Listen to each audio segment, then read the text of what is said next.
We are live from the ice. Beautiful day. Almost too warm, I'll tell you what, here in central Minnesota. We're going to try to get some after dark crappies for everybody, answer some questions, have some fun. We've been out here all day chasing down fish. It's been an absolute riot. So going to get some audio check here, do a couple things, and we're going to get this party started. I can see we are up and running. Looking pretty good. Get this thing rocking and rolling. All right. We got our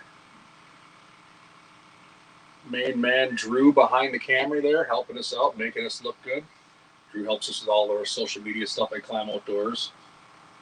Pretty darn cool. Let's see here. I think we're good, huh? Yep.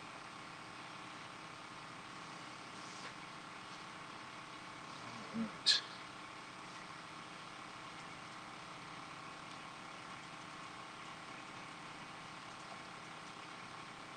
We got some pretty nice crappies to start the day this morning, and then had to chase them throughout the day in the weeds, and which is pretty typical here in the Twin Cities. Is you have to work for your fish. It's never a guarantee. Let's see if I can. A lot of people checking in. Perfect. Make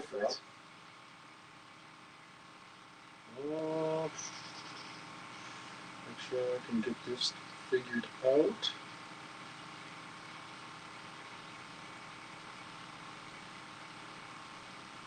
Locals, we got people from New Hampshire. Perfect. I like it. Just gonna hop on and get this thing going a few different places, and we'll get this jam session running.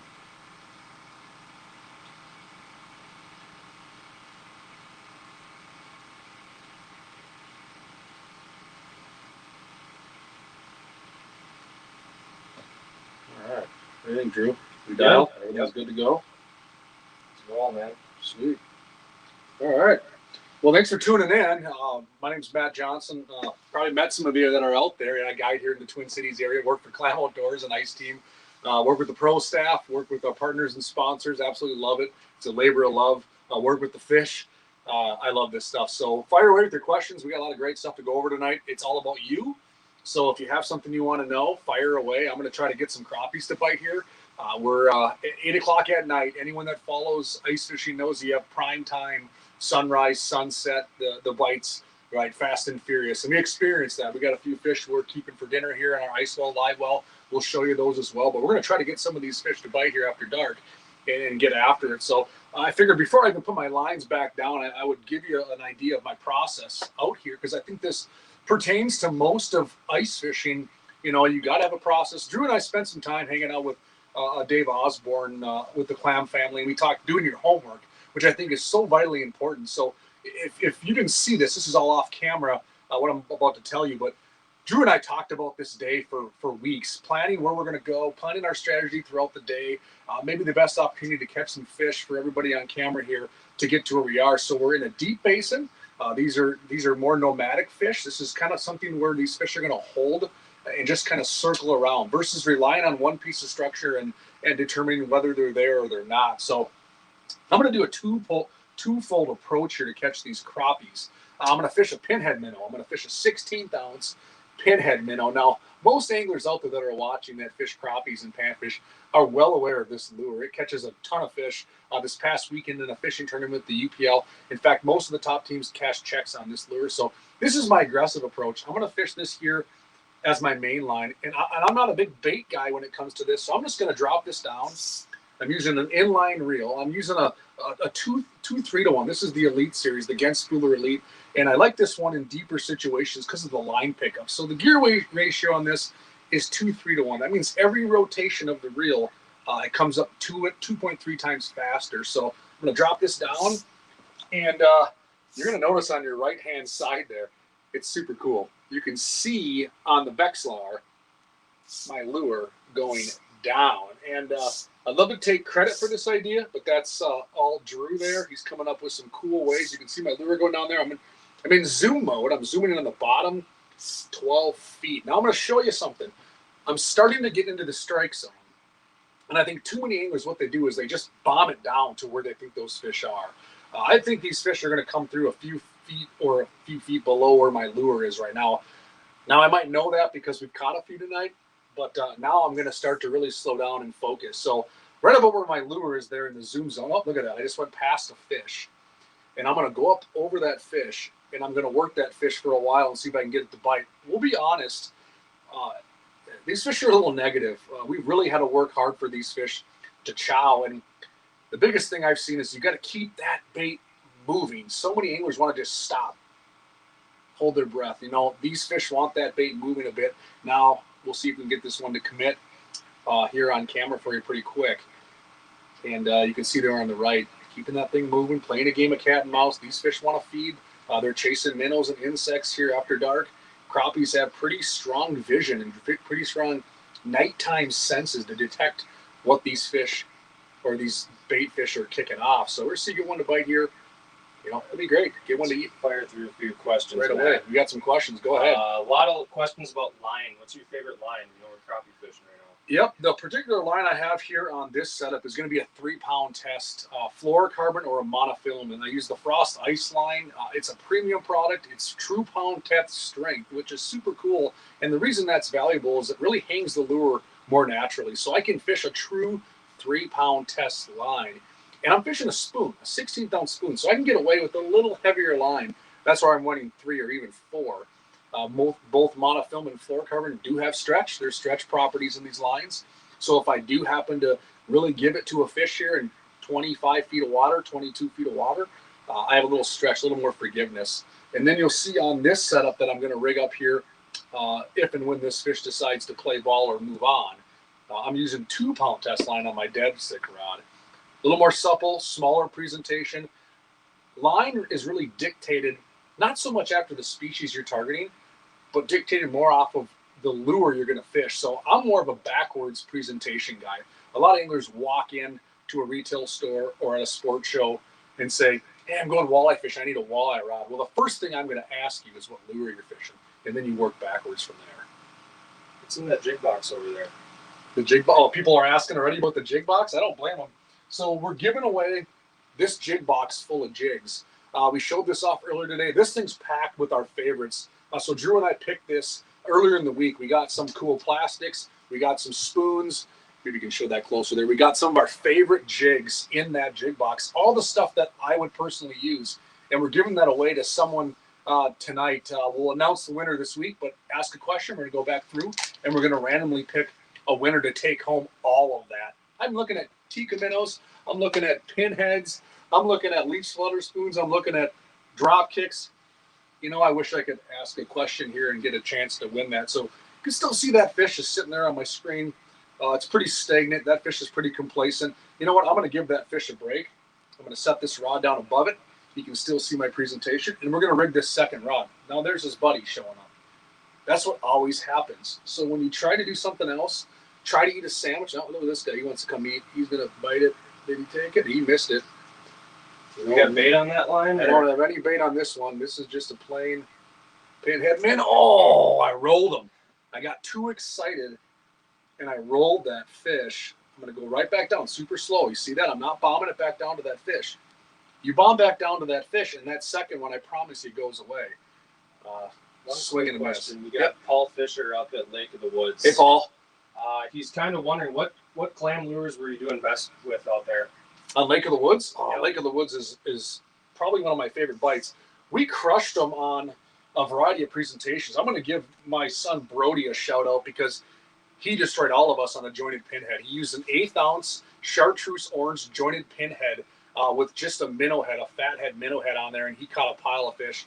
I did pretty well on an 1/8 ounce glow rainbow leech flutter spoon, and Jack caught a bunch of fish on the Tika minnow. So we were kind of throwing all kinds of stuff at him.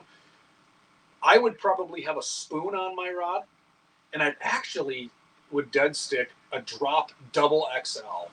That's a large profile tungsten panfish jig. That thing really sealed the deal. When fish would come through and not take the moving lure, they'd go over as your secondary line and hit that drop double XL with a fathead tail hook. So 1/8 ounce spoon, key, have it glow. and then 1-2 punch with that double XL set line for sure.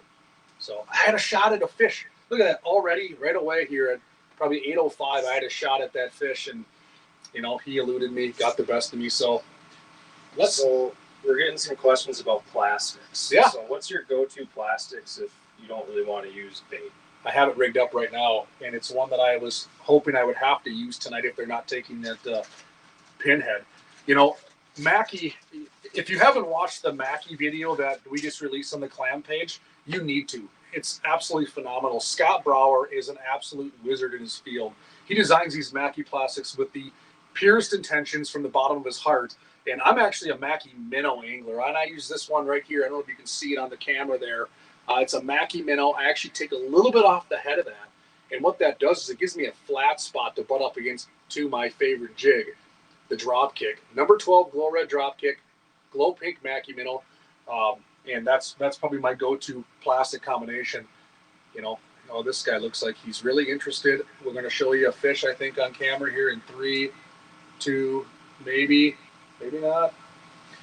Man, they're just playing a little game of cat and mouse with us today. And again, I'm not fishing bait on this Pinhead. So, did it again. Rolled another fish. Getting a little too. Quick question here. Quick question. What's the best clam ice shelter for ice camping with 2 people? Ice camping. I like the bigger hub size. The thing that I would always encourage anybody when you're buying a fish house is how you're going to use it. If you're going to ice camp and you want the space, I would always go bigger. I think the 6-sided stuff, whether it's an 890 or an X600, something like that's great. You can get the floor with the X600, which I think is awesome. The floor is going to be a little bit of insulation. You're going to have the ability to open it up for hole placement. That's great. Otherwise, if you want to get by and be lean and mean, like an X400, a C560 thermal, I would get a full thermal though, because you're outside overnight. Give yourself the best opportunity to stay warm. And full thermal also helps with condensation. You're not going to get any of the rainforest effect. My dad and I used to joke about that as kids because the first fish house we had wasn't insulated, and it would drip on you. You get a little bit of condensation. So I'd say a hub style, either a C560 or 400, or jump up to the 6-sided if you want a little extra room. We will get to that other rod at some point, I promise you. We're going to get to that right here. So, yeah, see if we can get one of these fish to actually stay on the line. I'm not batting 1,000 right now. So the second setup, so 1-2 punch, we talked about evening crappies, and this pertains, like I said, anywhere. Now on my second line, I'm going to fish a dropper spoon. You can fish a plain jig, you can fish a plain hook, whatever. I'm fishing a dropper spoon, and the dropper spoon is going to be a tungsten spoon with a dropper rig. Again, not sure how well you can see that on the camera.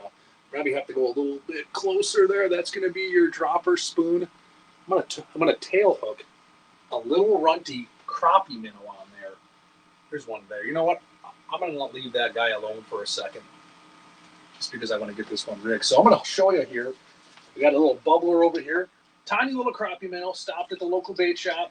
Have you ever used a snap on any of your panfish jigs, like a quick snap, or you straight tie? I straight tie. I mean, I like that action a little better.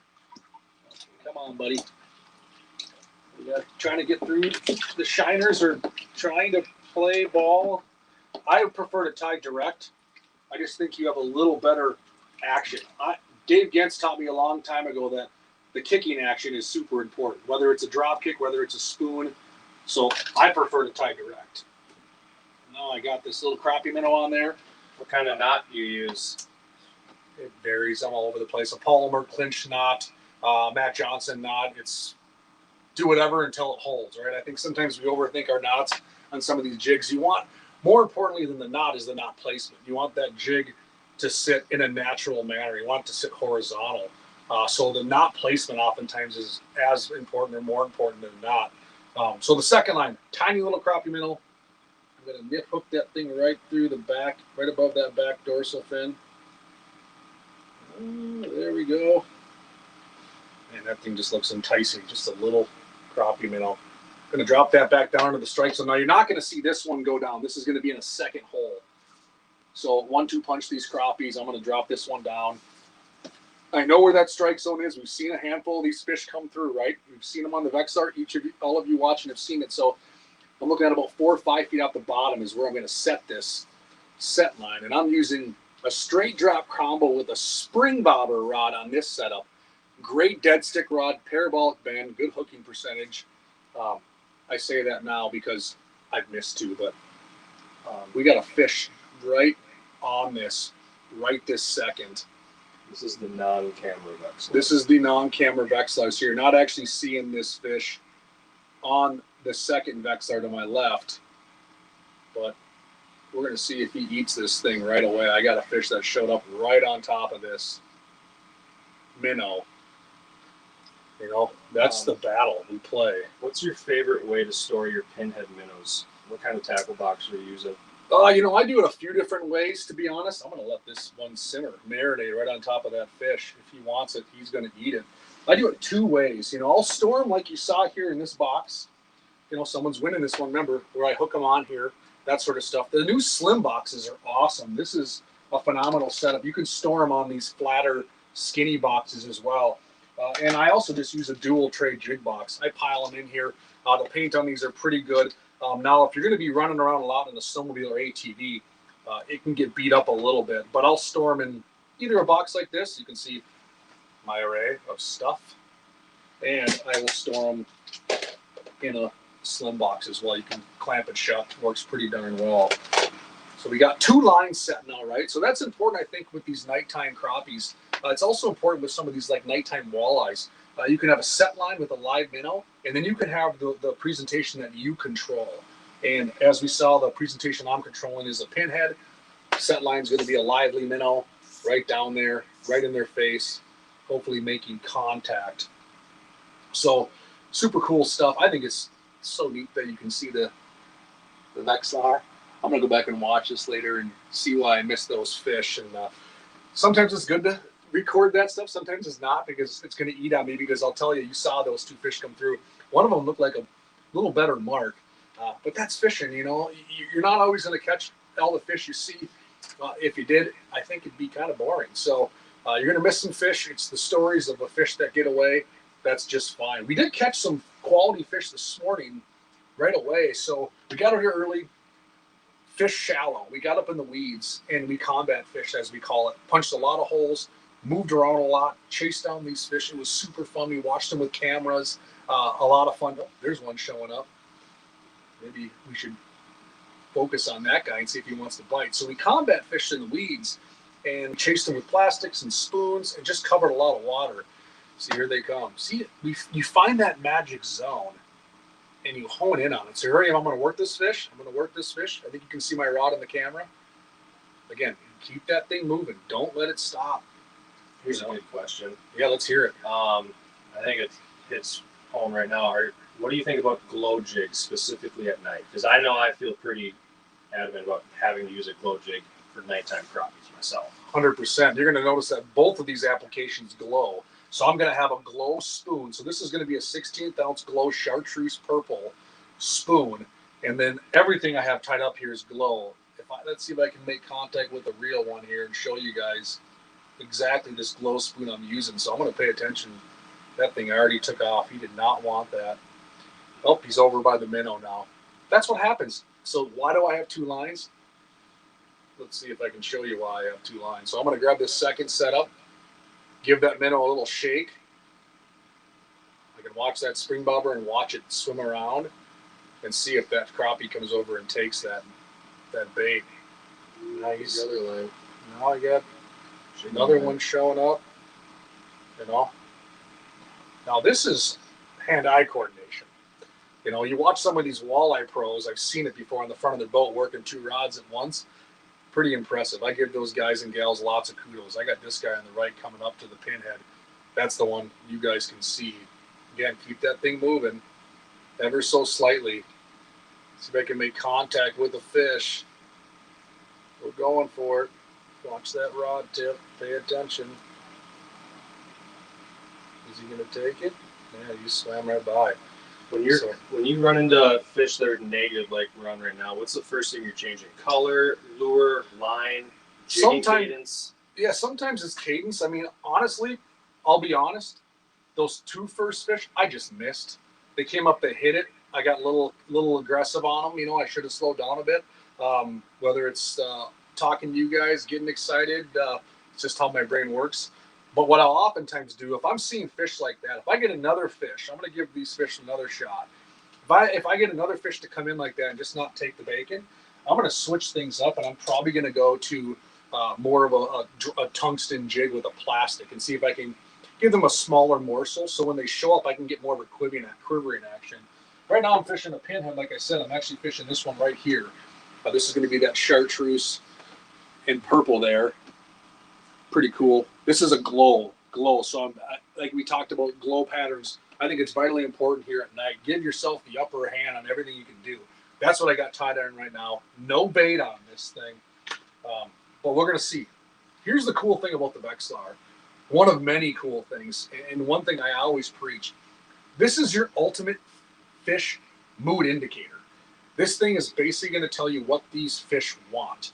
So you're going to see what a fish does when it comes up to your lure. You're going to see how it reacts to your jigging sequence. You're going to see all that kind of stuff. It does show you the bottom, weeds, where the fish are, where your lure is. I totally get it. These things do more than we even know they can do. But ultimately, it's your fish mood indicator. This is going to tell me how my next move comes into play based off of how these fish react. So I'm going to give these fish another chance before I make a big change, because I know they've been eating this tonight. Are pinheads just for panfish? Oh no, pinheads can be used for everything. You know, the pinhead ranges from 16th ounce all the way up to larger sizes, quarter ounce, that you can use for pike, walleye, lake trout, all kinds of stuff. So I know a lot of anglers that rely on the pinhead for all kinds of species. I think it's a phenomenal lure. It's going to be your fast fishing spoon. So we have the leech flutter spoon. We have the brand new ribbon leech. We have various types of spoons. The pinhead is going to be your no joking around. Get down there, chase down these fish, and get after it. We have a fish going on the set line here, so I'm just going to give this a little bit of attention. They're either going to commit on that minnow or they're not. This isn't the type of presentation I got to coke. So if they're going to take that minnow line, usually they take it. They don't mess around. I'm going to give this fish 1 second. John is asking, have you ever used a silky on a pinhead? Which, oh, sure. The answer is yes, and it works really well.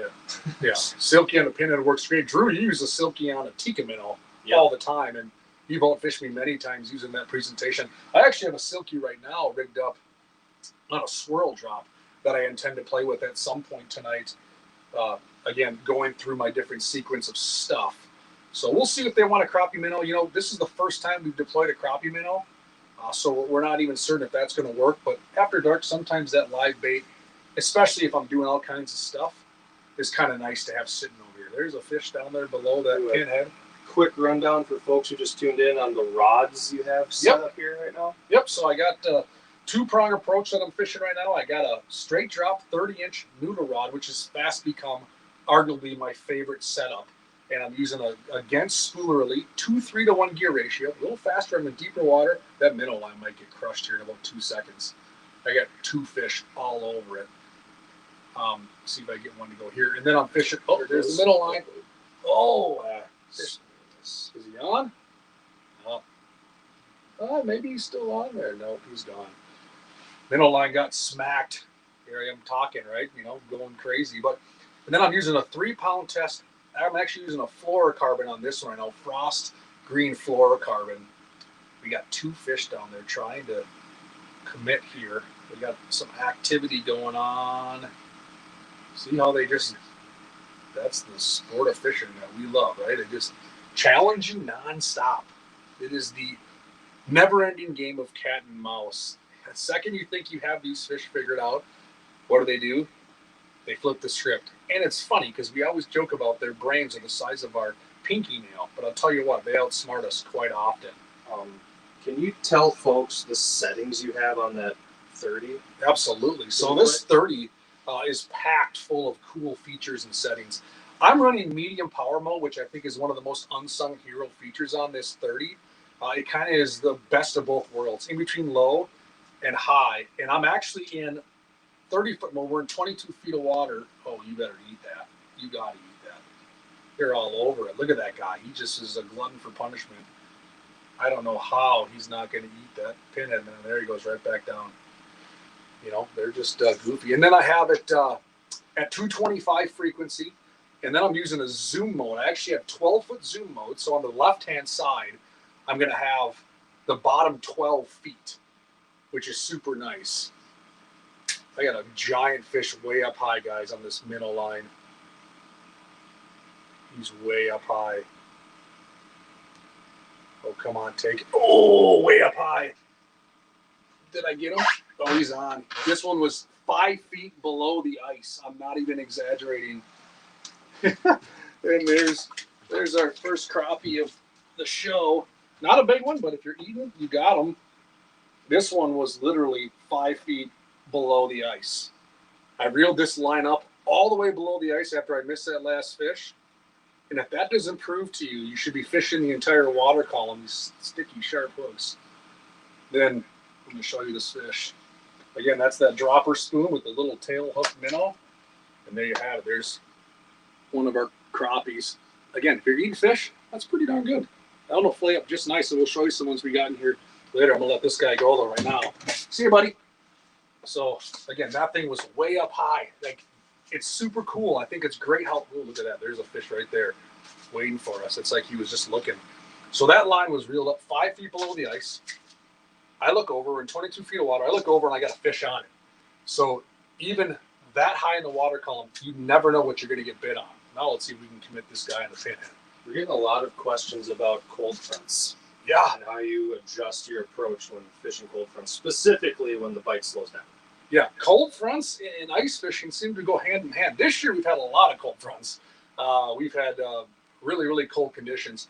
You know, sometimes cold fronts shut fish down, right? They get lethargic. You have to change your approach. Sometimes cold fronts change where the fish go. Oftentimes they go relate to structure, and oftentimes they hold on structure.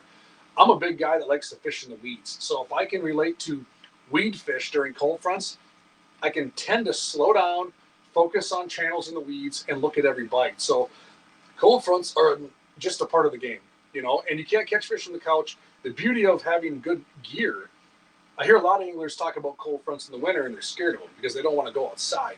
You know, we have good gear, good clothing, good fish houses to get out there and chase down fish. Some of the best fishing I've ever had, ice fishing, has literally been in and around cold fronts. In fact, when we went to Lake of the Woods a few weeks ago with my kids, we had a massive cold front. These fish are still going to eat. Fish eat every day. They just change maybe how often they eat and what they eat, but they're still eating every day. So I find myself doing one of two things. Slowing down during cold fronts, or honestly, focusing at prime time. I know sometimes time is of the essence. You may not be able to fish sunrise and sunset. You may not get to fish when you always want to fish. But if you have the opportunity, give yourself the best chance to catch fish, meaning prime time. So during cold front, these fish are still going to eat. It's probably going to be twilight, sunrise, sunset, crappies, walleyes, that kind of stuff. So, you know, maybe up your odds by focusing on some of the times of day you fish. Can we get that second line back down? See what's in that live well. Yeah. Yeah, I'll pull that live well up. I'm going to make sure this crappie here is kind of hanging on top of the ice. I didn't get him all the way down. So we talked about catching some fish earlier today. And we use this ice well live well to house some of these fish. So I want to set this line here and get it out of the way, and I'll show you what I mean. You might be asking, what's an ice well live well? A lot of you have probably seen it. It's the blue apparatus that goes inside the bucket or in your hole. We got it right here, and we got, geez, water. There's our ice well live well. We got these fish bouncing around in here. So we'll show you some of these crappies we caught because we're going to do a little fish fry. Here's a nice healthy one from earlier in the evening. We got some other crappies and bluegills. It's just super efficient to have a live well system like this because now we can keep these fish alive all day long, to be honest. Some of these we caught this morning. You know, here's some nicer crappies. So this fish here, I kid you not, was probably caught at what, Drew? 8 or 9 a.m.? Yep. And look, I could probably let this thing go. He's still got plenty of energy in him. And then we have, I want to show you that bluegill. We kept a bluegill in here because it's just a great looking fish. And before I get too crazy digging in here, we got about 7 or 8 crappies in here that we plan to keep. You know, just beautiful looking Lake Minnetonka Slabaroonies. I don't know if you can find that bluegill, Drew, and we'll show that one off. But just perfect, good 11-inch crappies, 10, 11-inch crappies. Oh yeah, there's that bluegill. I'll throw these crappies back in the Icewell Livewell. But we got, this is just a beautiful fish. And good size eater, nothing giant, but I wanted to show you the coloration on this one. And this is another one, again, testament to the Icewell Livewell. We caught this one early in the morning, and I remember telling Drew, I'm like, we're going to hold on to that one and show it off tonight just because look at how lively it is. Look at how beautiful that fish is. It's got that, look at that. I think it was caught 12 hours ago. You know, here it is, just a beautiful hybrid sunfish.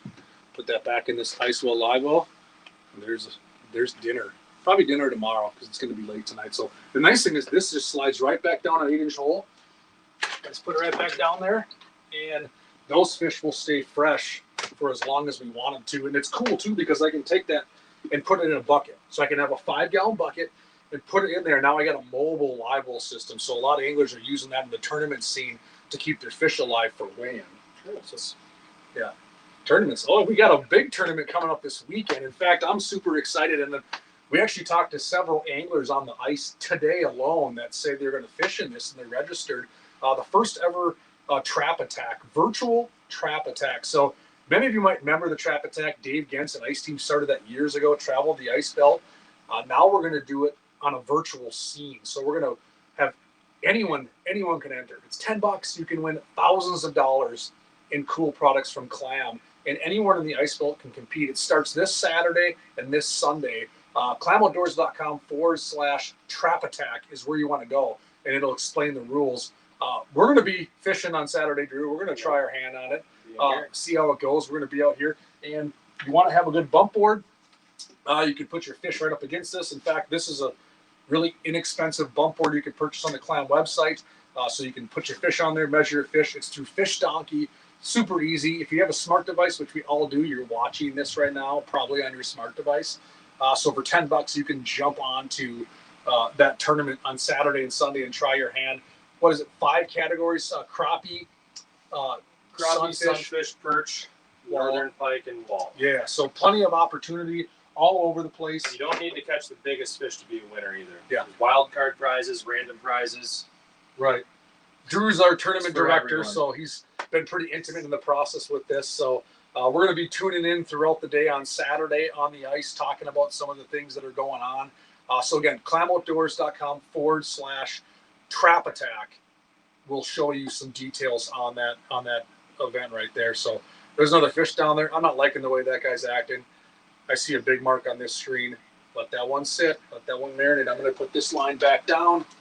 Get myself another fresh crappie minnow, just so I can let this thing chill. I don't have to pay attention to it all day. Trent just asked what that Icewell Livewell is called, and that's what it's called. It's called the Icewell Livewell. It's on ClamOutdoors.com. Yep, Icewell Livewell. So pretty cool product, pretty durable. I mean, you got to work hard to break that thing. You probably drove it over with your 4-wheeler if you did. It's not a chair. It's not a chair. You know, I'm going to tail hook this crappie minnow again right here. Tail hook that thing right through the back. Get this thing back down. Go back to battle, buddy. You know, you tell them to go catch a fish. Go give me a big one. Sometimes that works. You know, we had the one and only Austin Felix out here with us this afternoon in the evening. Austin's a Bassmaster Elite Series pro. Yeah, we had him out here. We joked around that he probably has some of these fish named. He spent so much time on Lake Minnetonka. So we're going to drop this thing back into the strike zone. Let this one sit where it may, you know, but I'm going to let this one hang out right there in that magic zone. Go back to this setup. So, yeah, all kinds of cool stuff. Plastics. I know someone mentioned plastics. You can't go wrong with it, and I'm a big believer in plastics because I like to be in control. I like to be able to have all power over what I'm doing. So if I'm using a minnow or I'm using live bait, I know that at times it's going to move the spring bobber, move the dead stick, move the noodle rod. But if I'm using plastics, I have all the control in the world. I can dictate that action exactly what I want. I can implement different color spectrums, tease certain fish, glow patterns. I can do all kinds of stuff with plastics. And one of the big reasons I love the Maki lineup is they're hand poured. they're extremely supple. Like, you have to work very, very hard to not make these plastics quiver. It's very enticing to fish, and it's a very effective and efficient way to fish. I'm not digging my hands all the time in a minnow bucket. If I'm outside, I'm not worried about maggots. I'm not going to get to the lake and have a frozen can of maggots or whatever. I can just fish with plastics, and I can be very efficient. Oh, I saw a flicker. I saw you down there. Come on. Show us something. Give us a big one. Do you still have the pinhead on there? I still am working the pinhead. I want to try to make contact with one more fish. Because earlier we had someone challenge to use a tungsten in the plastic. I can draw up tungsten in the plastic as well. We caught quite a few on a pinhead earlier. That will definitely switch it up. And I have my absolute favorite tungsten and plastic combo, the drop kick that Mr. Dave Genz designed. That gentleman, as we all know, knows a little bit about fishing. And you might have saw right off the bat, I picked that up. And why did I do this? Right? I told you earlier, I did this so that that lure hangs horizontal. It's not placement, right? So I pulled that knot right where I want it. There's a fish trying to show its face. I'm going to use, now this setup, I'm using a Scepter rod. I got a Scepter spring bobber ultralight setup. Again, I'm using that Spooler Elite. I want that 2:3-to-1 gear ratio. And I'm using some 3-pound test. Oh, look at that. How good of a feeling is that? Now, here's what I'm going to show you. You take your time to get down to these fish. Too many anglers bomb down to that fish and it spooks them. That fish is there. They're used to seeing all kinds of things. Now watch, I'm going to take my time and get right on this fish and slow down a bit. And I'm just going to pay attention. Slow down, keep that bait moving. Had a few questions about spinning reels. Sure. In cold weather, what spinning reel do you like, or just in general, what are you using? Yeah, I mean, I'll use spinning reels if I'm fishing usually deeper water, and especially on larger fish like larger walleyes and game fish. Generally speaking, their drag systems are a little more powerful. They're a little more manageable. I can get lures down quicker. So I'll use that. Our new Kedrick reel is awesome. I used it multiple times. I had that on my rods up on Lake of the Woods. That worked exceptionally well. That people talk about line twists, right? Spinning reels give line twist, and I totally understand.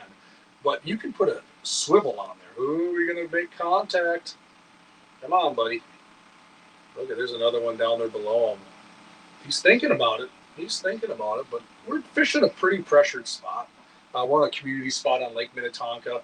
We just came out here because I know there's fish all night that'll cruise around underneath us. So, some of these fish have probably seen a few thousand lures. If you've been out here this year, you can attest at the amount of people on the ice, which is phenomenal.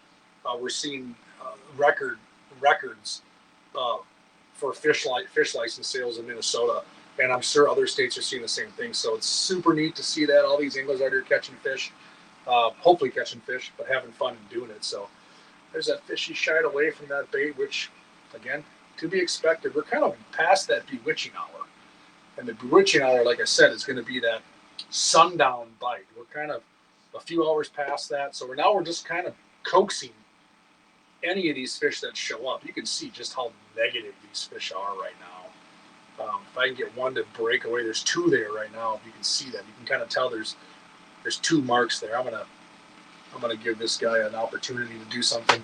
Be brave. Sometimes you just got to break him away from the pack there. You can see he's making a move. He's just flying up, right?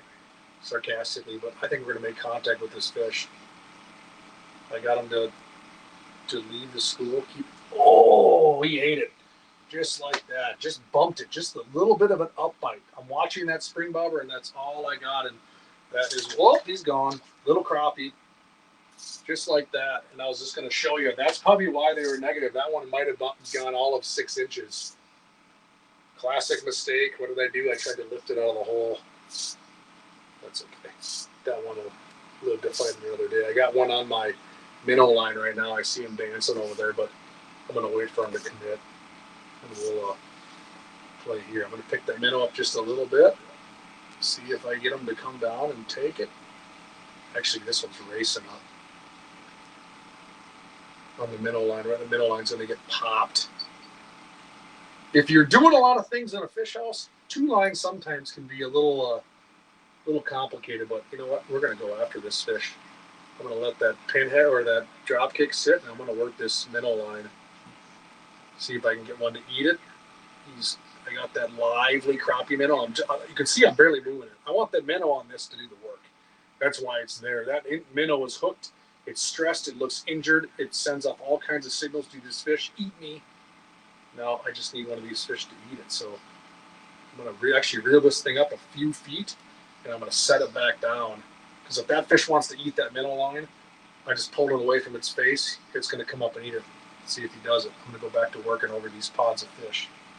So we know that pinhead, you can catch a lot of fish. Pinhead and tikka minnow, you can catch a lot of fish without bait. Yep. Have you ever tried just a standard tungsten jig without bait?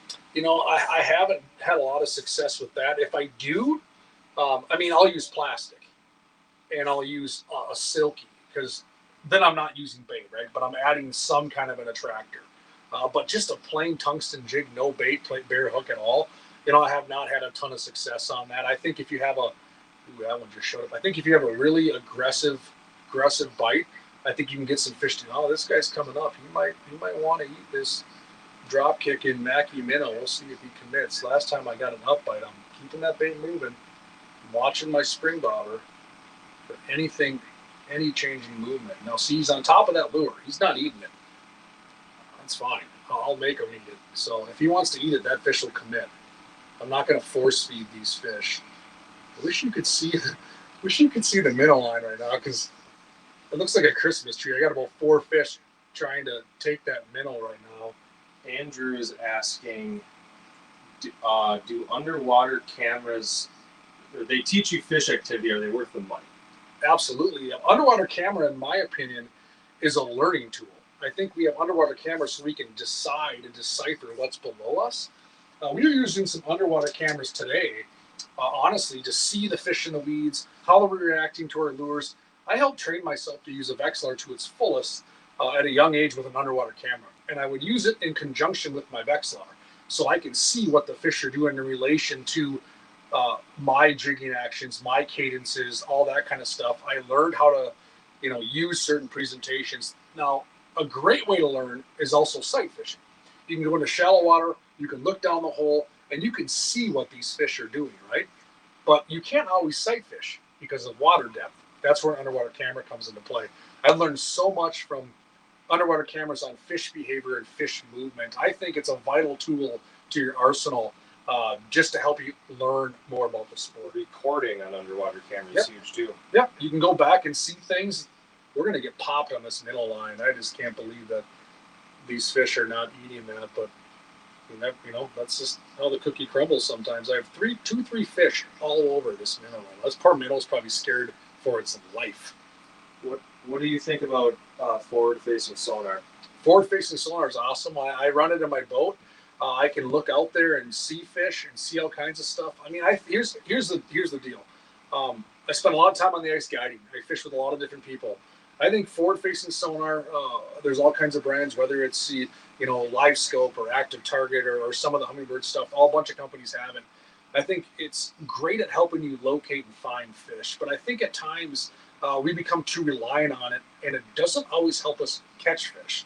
I've seen it happen more often than not, where we get so complacent on just staring at that screen and chasing fish. It's like chasing your tail, that you don't always catch fish. I think it's a great tool to go out there, find the fish. Okay, I know where they are. They're in the basin. They're making movements like this or like that. Nothing replaces hard work. Nothing replaces cutting holes and grabbing your Vexilar and getting after. I think oftentimes that's what's going to seal the deal. Big mark up high. That's what's oftentimes going to seal the deal and get these fish to go. We're going to make contact. This fish is coming up. He's 10 feet below the ice. See if he takes this minnow. Oh, he popped it. Got him on the minnow line. That's 2 on the minnow line. See if this is a little better one. He feels like another regular Minnetonka crappie. Oh, there he is. I'm going to grab this one. We learned last time. Oh. And down he goes. Missed him. Too slow on the gun. The other one ate that crappie minnow. So, but yeah, forward-facing sonar I think is important because, it's more tools. So we got all kinds of tools, whether it's spot lock on your boat and the trolling motor. GPS came out at one point or another, right? When that first came out, that was revolutionary. So these tools are helping us as anglers become better anglers and chase the game. So forward-facing sonar, yeah, it's not going anywhere, folks. Sorry, it's staying, especially in this ice fishing world. This is a really good question. Yeah. So David is asking. He says he's just trying to get back into ice fishing. Okay. Any tips for him trying to get back into the sport? I would probably, or for any beginner for that matter. Yeah. Here's a great thing. You know, having worked retail for many years, stop at one of your local retail stores. There's all kinds of retail stores out there that sell ice fishing gear, and these employees are pretty knowledgeable. The staff in the fishing departments get it. They're there to answer your questions. I would encourage you to stop in there, you know, let your guard down, ask the questions. Don't be afraid to bring a list. Hey, I'm getting into this sport. I need a new fish house. I need a new rod. I'm looking to maybe go crappie fishing. Sit down. You can do a one-on-one seminar with one of these sales associates, and they're going to walk you through the aisles and show you the tackle, the rods, the lures, lake maps, whatever it might be. That really helps you on the gear front. And then in terms of the educational side of things, sport shows are huge. You know, these in-person events are back, and you can sit and talk to some of these pro staff figures from different companies that are out there all the time fishing. You can get your questions answered and that kind of stuff. You're watching this on Facebook right now. There's Facebook groups all over, and it's not just. And there's even regionalized Facebook groups, meaning ice fishing South Dakota, ice fishing Minnesota, Central Iowa ice sticks, walleyes, crappies. So you can get some questions answered there as well. I'd also encourage you to hop on some of these TV programs. So there's Jason Mitchell, The Next Bite, John Gillespie. We have all kinds of great television programs, the Linders, Angling Edge, that you can go and watch and get some good information. And YouTube, man, we have so much powerful information at our fingertips that I would encourage you to inundate yourself in it. And if you get the chance, ask the questions. I think that's vitally important. Let's show the viewers that jig box again quick, Matt. 1 second. This one just showed up high. We're going to show them the jig box hopefully after I catch a crappie here. You guys can see what's going on. They're just kind of coming through road. All right, we'll show you what that jig box is cooking for those of you that maybe missed what the intention is of this. So we got a jig box here. We got a medium jig box packed full of our favorite stuff. Whether it's Maki plastics, several bags of Maki plastics. We have Tika minnows. We have some of the stuff we're using right now, the Pinhead minnow. We have leech flutter spoons. We have all of our favorite tungsten and the jig box. So if you ask a question tonight, any question, we're going to go through later this week and pick a random winner to take this entire box home. And these are some of our personal favorites. I'm actually using a couple. I'm using that Pinhead. I'm using that dropper spoon and a drop kick pretty darn close to that literally right now. So these are the real deal. Super cool stuff. I wanted to play with a silky a bit for you guys as well, but we'll see if we can get them to. We got some time. We got nothing but time. We'll see if they eat this drop kick here. I wanted to touch a little bit on the Tika minnow and that style of lure because I think it's oftentimes underplayed. I like Tika minnows for a number of reasons, one of which it's a year-round bait. So some of these presentations we're using today might have more specific ice fishing applications, but a Tika minnow, especially in a variety of different sizes, so you can fish 16th ounce and 8th ounce for situations like this. We're targeting the crappies, right, the panfish. But you can grab a 3/16, 5/16. We have them as big as 7/8 ounce now. So they come in a variety of sizes. And this one here, like I said, I'll fish this in the boat. I'll put this on a spinning rod with braid so it doesn't stretch, and I'll pitch this and work it over rock piles, mud flats, outside knee binds, deep points. So some of these presentations, believe it or not, have open water application. Just a super cool bait to fish. It's an aggressive presentation. If I'm dealing with maybe a situation where I'm running and gunning outside, I can keep my gloves on. I'm not dancing a little jig with a spring bobber. I'm aggressively targeting fish, and it's amazing. Drew knows this. If you fish a Tika minnow a lot, bring your forceps, because when the fish takes this, they crush it. And those hooks are sharp, so they take that bait pretty aggressively. pretty cool option out there to catch some fish. I will say too, if you're fishing a negative bite, don't be afraid to drop down a big bait, because I've seen many times where fish just get lethargic looking at these small baits, and sometimes dropping down something big will get them fired up. Right. And I'm a big believer on aggressive tactics for negative fish. So I often believe when some fish turn negative, what they want is one meal. They just want one meal. They don't want to eat a bunch of different things. So a lot of times I'll just feed them something a little larger. There is another giant mark on my minnow side. I'm not even going to rebait. I'm going to drop down this pinhead. It's fast. It's efficient. That's the beauty of a pinhead. I can go down there quick, feather it down to where I saw that mark. He's already gone, of course. That's just pretty much what happens. That's okay. You got to give it a shot. That's the beauty of the pinhead. I can get down there quick, and I can try to catch that fish. It's a pretty aggressive presentation. We had a question about what are guys using in the UPL for bait. Yeah, pinhead. If you watch the UPL recap that I posted just a couple days ago, you'll see most of the top guys will tell you they fished a pinhead minnow to catch their crappies, especially. And I'll tell you what, I caught a pile of bluegills today. Drew can attest to that on a pinhead no bait. In fact, some of the biggest bluegills I've caught in the last couple of years have been in a pinhead no bait. Right now I'm working this drop kick Maki minnow combo. And again, I modified this Maki minnow. I shortened it just a hair.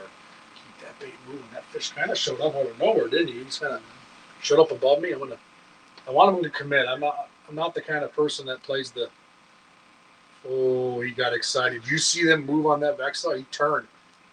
He changed his orientation and came back at me. You could see that, how he turned. See if I can get this fish to commit. Maybe show you a little better fish. I'm going to keep this bait moving. Come on, buddy. Come on. I'm going to let you go. Just come on up and say hi to the camera. Don't you know you're on Facebook Live with Clam Outdoors and all of our friends? You eat this bait. We're going to make you famous. And you can go home and write about it. So see how he's right below me? He's just negative Nancy. He just does not want to fully commit. But we're going to keep at this one because I like the size of that mark. You can see it's an actual little better sized mark. I'm going to pull away from him a bit. Again, if a fish like this wants to eat, he'll come up and take it. Brett McComas is asking if we can be friends in real life. He'll bring the leech flutter spoons. I really like Brett McComas. Target Walleye shout out. Sorry, Brett, you're calling out your brand. Yeah, I'd love to be your friend in real life, Brett. Bring the leech flutter spoons. We'll catch the fish. Maybe you can show me how to catch a big eel pout. I don't know. That sounds kind of fun too. I knew there'd be a few hecklers out there having a good time. You know what? I think what I'm going to do here is I'm going to put that minnow line back down. We've had some success on the minnow line, and I'm sure you watching are saying, "Hey, Matt, get the minnow line back down." 2 fish were caught on it, so I'm going to get that thing back down in the water and see if we can not only catch a fish on it, but what it also does. Another big reason I like to use minnows at night, and or especially when I'm sitting. So right now we're inside this hard-sided fish house. We're obviously not hole hopping and moving much. Minnows draw in fish.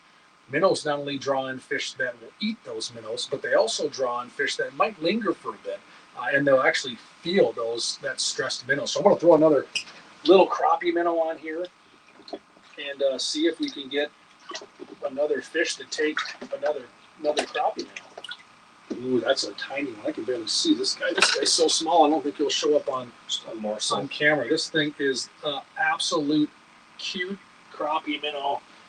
Just a baby, but you know what? He's going to look great on this dropper spoon. I'll show you just how small this thing is. He's just a little rat. But I'll tell you what, he'll stay on that spoon nice. There we go. And again, this side, I'm fishing that dropper spoon right there. Look at that thing. He's crazy. He's mean. He wants to get down there. I'm going to let him go do his part. Thank you, buddy. I appreciate it. So I'm going to pull the line out. I'm going to drop this back down into that magic strike zone about 5-6 feet off the bottom. We're here in 22 feet of water. We're out over a basin. Fish the morning bite up in the weeds, a little shallower. And now we kind of came out here over this basin to kind of chase down some of these fish. So we'll see if we can get something to commit on this minnow line again. We're 5-6 feet off the bottom. That's where we got those 2 fish. And I'm going to go back over to this active presentation and fish it. So generally speaking, I mean, most often than not, when I'm fishing, I'm a very aggressive angler. I like to move a lot. I'm a hole hopper. Even at night, I have a headlamp on. I'm running around. I'm generally fishing one line myself because I'm just moving and chasing fish too much. But again, in these situations, if you're going to camp out, you're going to go out there and punch your holes and sit in the fish trap, or if you're going to go out there in your hard-sided shack, get the lines down there. Like you've seen, we've done this 1-2 punch approach, and it's helped put some fish topside. I've made contact with 6. I landed 2, missed a couple. You know, that's just how it goes. We're out here having fun. That's the nature of the beast. But giving yourself the added advantage is great. Another thing in these setups is, you know, like a rattle reel. We have various opportunities to do rattle reels. So I don't know if you can see on, I think we got, you got one of these clam lock mounts on screen, I believe. So you can see right now, this is just a basic puck against the wall. I can put all kinds of accessories on this. In fact, I can take a rattle reel off the wall right here, and I can just slide a rattle reel on here, and I can put that over the top of one of these holes, and then I can put a shiner minnow down. I can do something to that effect if I want to try to catch a walleye or a larger game fish. Super easy.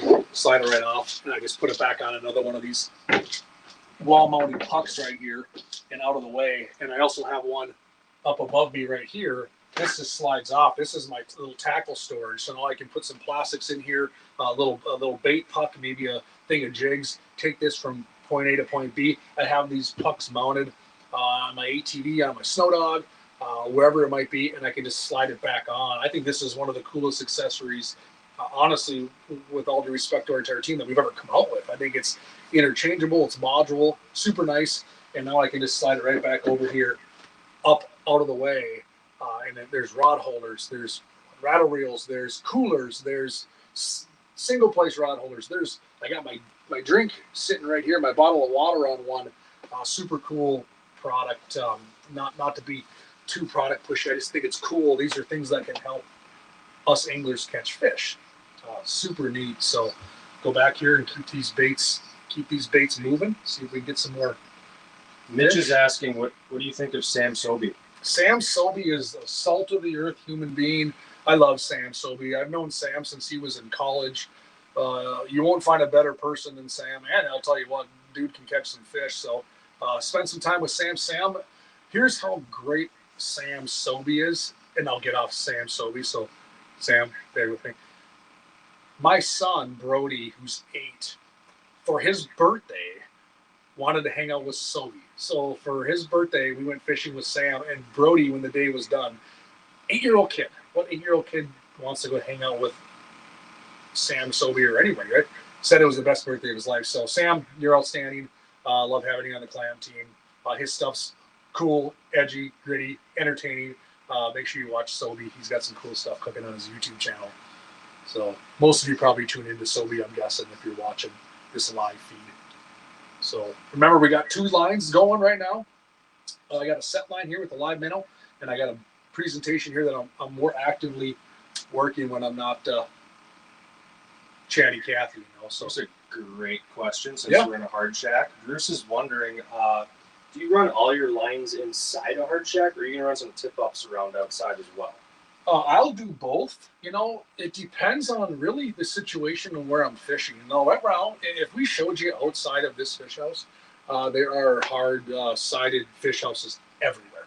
They're in every corner. So probably running a tip up in this situation is probably pretty treacherous. You're probably going to lose it. It's probably going to get broken.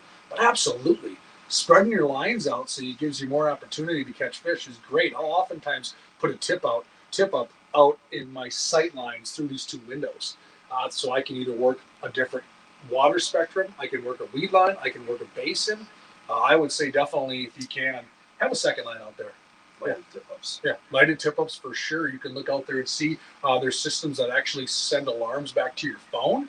So when a tip-up goes off, it goes, meep, your alarm goes off. You know which tip-up's going off, kind of fun. So yeah, there's definitely no reason not to have a tip-up outside of a hard shack as well.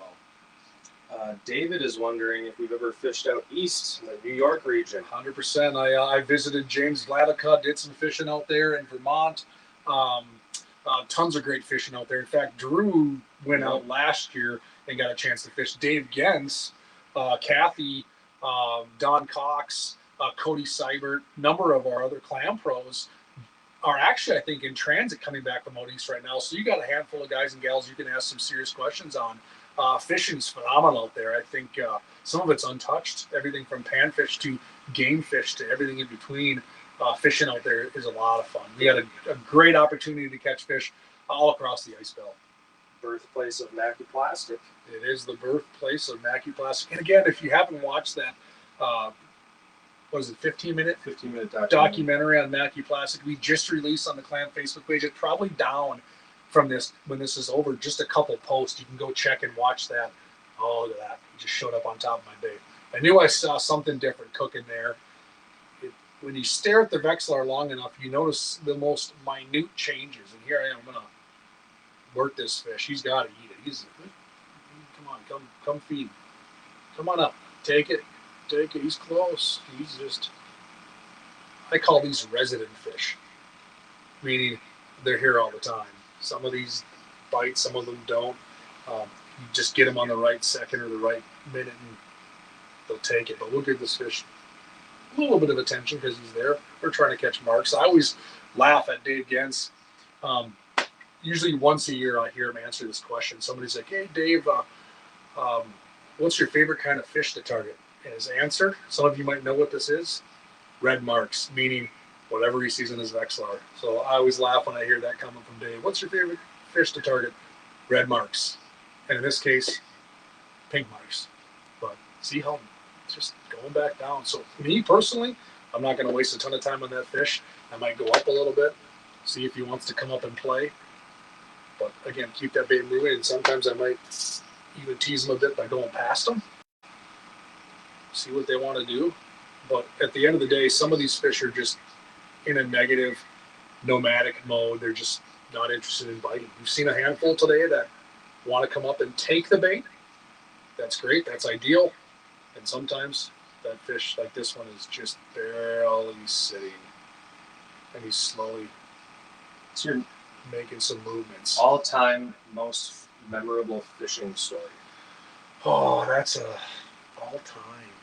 That's a tough one. I got some pretty awesome stories with my dad traveling. We used to just find a different lake. When I was a kid, we would just open up the Sportsman's Connection and find a lake we'd never fished and go there. And sometimes it worked out, sometimes it didn't. But I've had a lot of fun with my kids. I have 3 boys and a daughter, and a lot of them like to fish. So we've chased all kinds of bites. We've had some really cool stuff on ice, whether it's chasing catfish. The Lake of the Woods trip just a few weeks ago was super cool.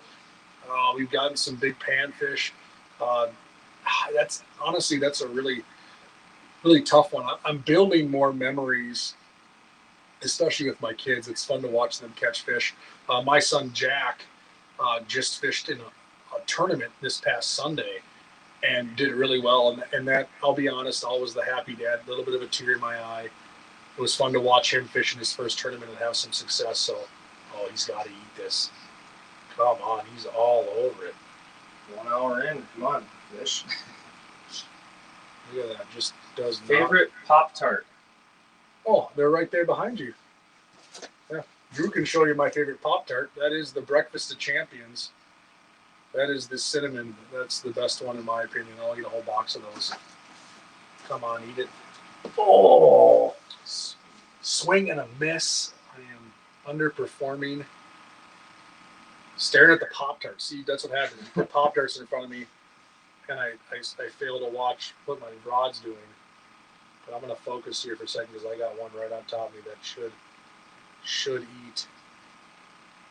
Look at that. This one keeps following me up. I just want him to commit. See those ones below? This fish has got 2 seconds, and I see a way more aggressive fish. I can tell by how that's moving down there. See how it's flickering? I got a more aggressive fish down there. Since we're not seeing a lot, I'm going to go down and just give this fish what it wants. See, that looks like a better mark, too. We might make contact with a better fish. Just keep that bait moving. That's the one thing a lot of anglers do not do. They stop it. Trying to get this fish to go. Instead, he's going to give me the Heisman and just scoot away. But you can see this kind of scan through you touch on what kind of auger you're running? Yep, I'm running a drill plate, a clam drill plate, Milwaukee cordless drill, 18 volt, brushless. You want a good quality drill if you're going to turn a hole in the ice. It does take some abuse, and I'm running a 6-inch K-bit on the end of mine right now, just to get after it and chase down these fish. Lightweight, super nice, super compact, big mark up high, giant mark, 5 feet below the ice, and that's how we caught one before. Yeah, I couldn't get to him. So I'm all about mobility, lightweight, moving. You can't cut holes if you don't want to, meaning if you have a big cumbersome auger that's heavy and tough to use, you're not going to want to get out there and cut holes. So the clam drill plate, in my opinion, has really changed the game, the sport of ice fishing, in terms of being mobile with your auger. So I run a clam drill plate, Milwaukee, and then I'm running the K-bit. Super lightweight. I'm talking about 15, 16 pounds combined. And I'm running 9 or 12 amp batteries.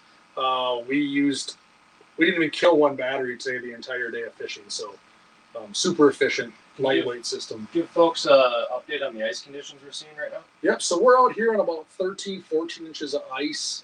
We find some spots that have 15, 16. We did find some today.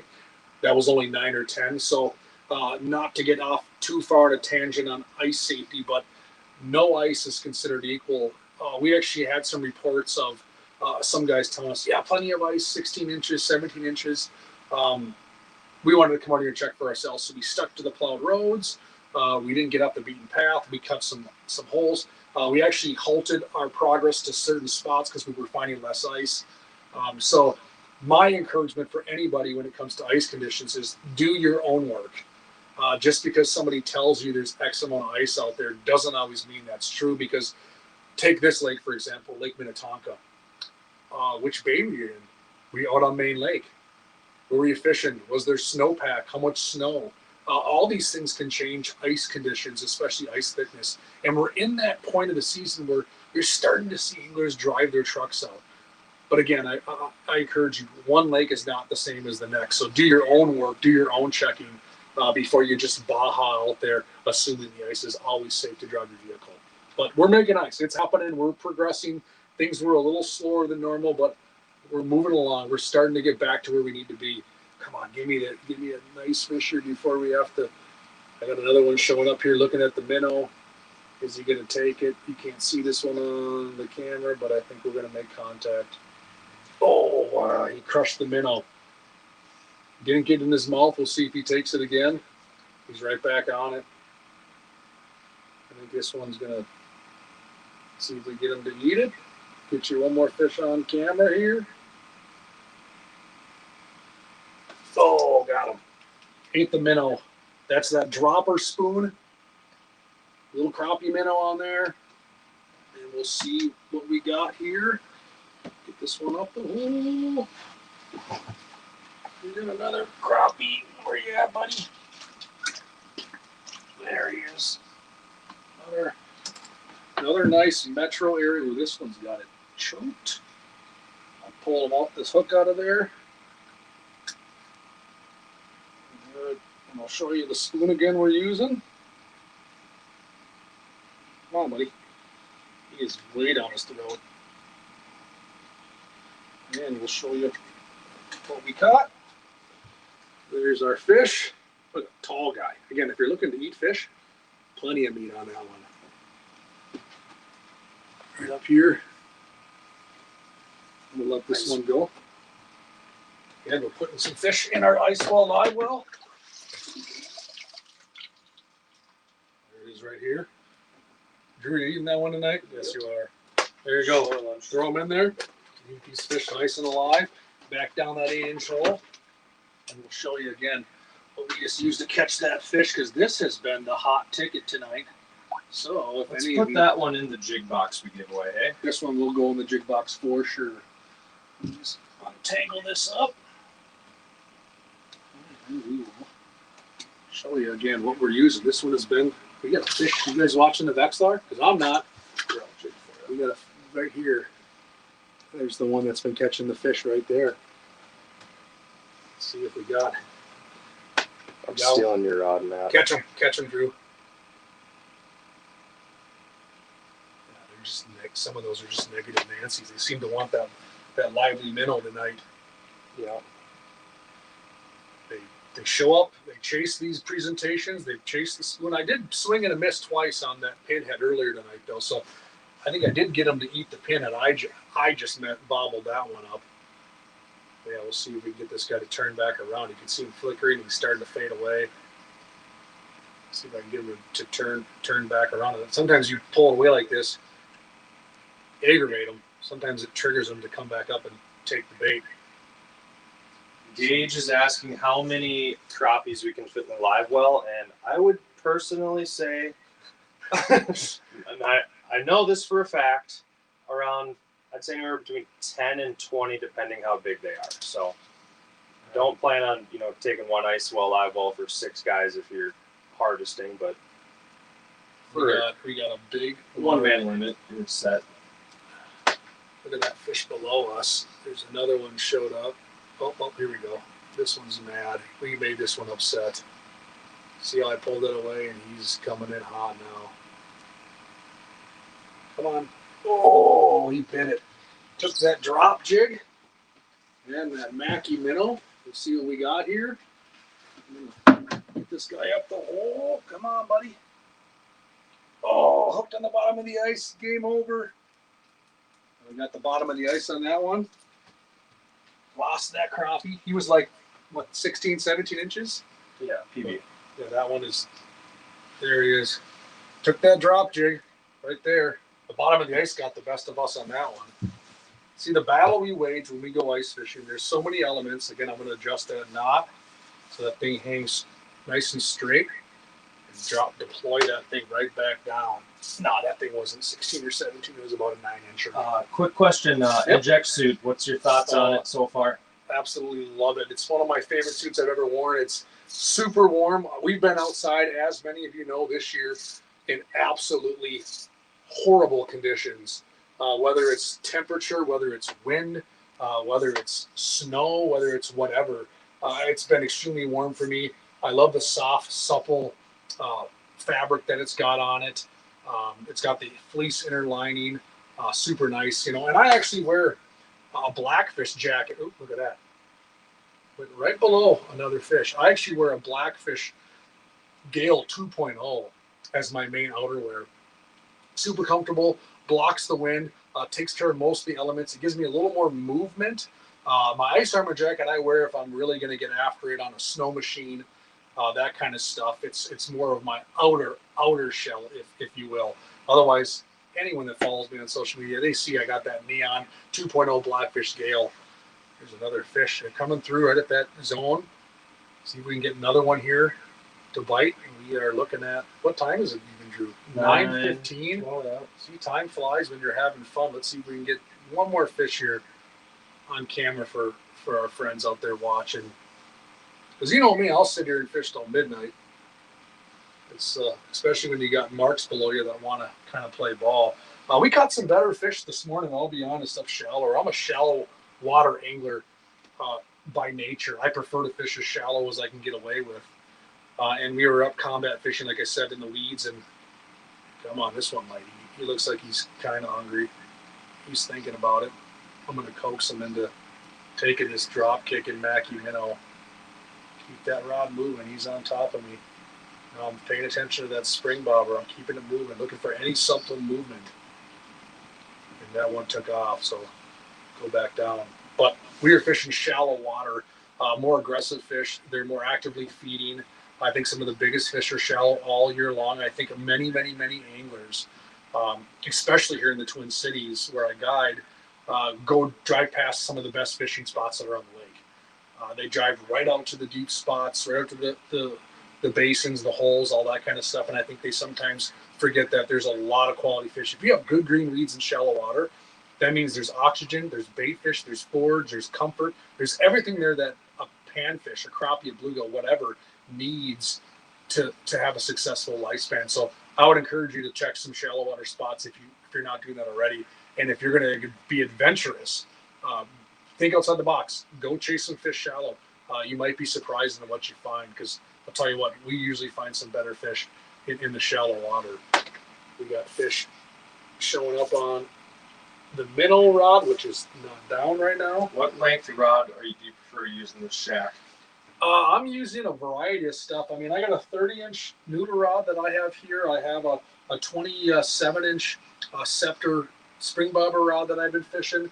You know, it depends on your orientation of your holes and where you sit. If you're butted up against the wall, a shorter rod's nice, clearly. But if you got some room to maneuver like this, I'm always going to fish a longer rod. I absolutely love this 30-inch straight drop combo.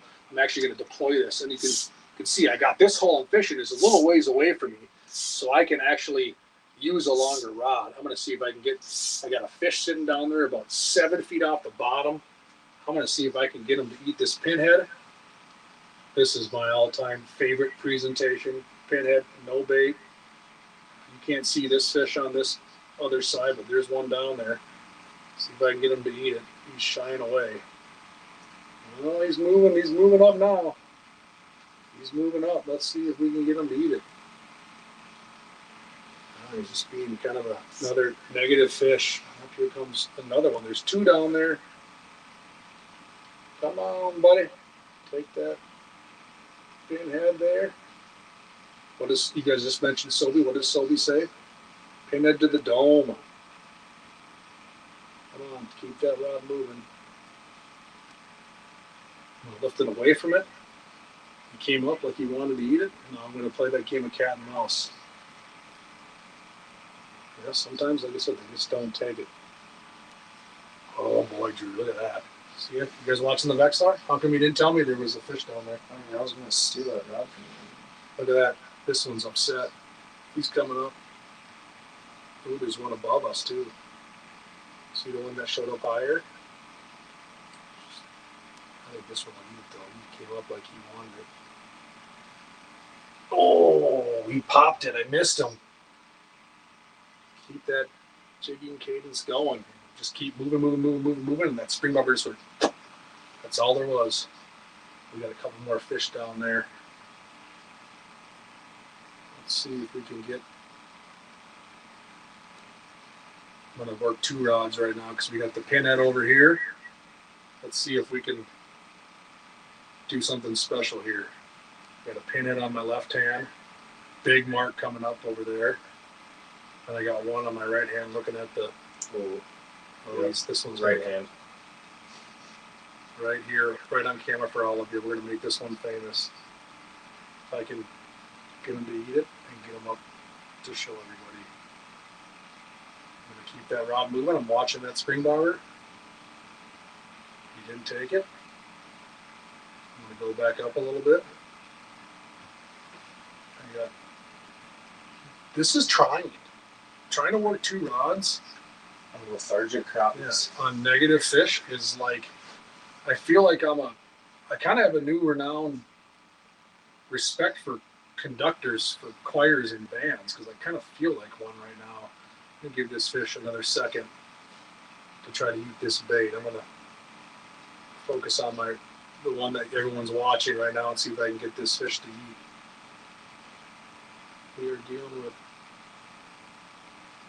oh, he barely nipped that one. Let's see what we got. Oh, and that is exactly why this guy should have been eaten by a pike, but instead he bit my little number 12 drop kit. So super fun. You can see I just finessed that fish. You never know what you're going to catch.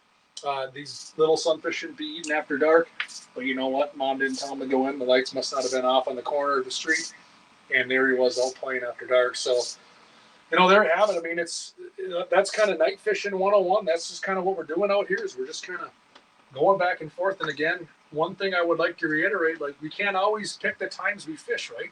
But you can see it. We're out here right now at 9:20, still marking some fish, still having some fun, still catching a few here and there. So if you have the opportunity to get out and go fishing, there's never a wrong time. I'd always encourage you to get out, chase down these fish, get out with a buddy, get out with a friend, get to make contact. We're going to show you another one here before we wrap this up. I can tell already. I'm going to look at my spring bobber. Come on, buddy, take it. Oh, missed him. There, maybe it's one of his little sunfish brothers. We don't know, but I would always encourage you to get out with a new friend, show someone new to the sport. That's a big thing I think we can do this time with this go around. We have all kinds of people that are, we've mentioned, getting involved in the sport of fishing. Now you can get out there and show them some of the things that you know. So should be a great time this year. I think we're going to have hopefully a little warmer temps here in the Midwest, so you can get out and have some fun. Drew and I are out all day today. It was beautiful. It's wonderful. The sport of fishing, ice fishing especially, meant to be shared. It's a social sport. Everyone's having a good time. I do want to give you a couple reminders before we completely log off.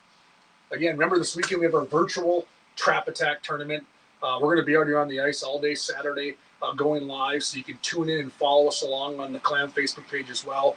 clamoutdoors.com/Trap Attack. Bluegills.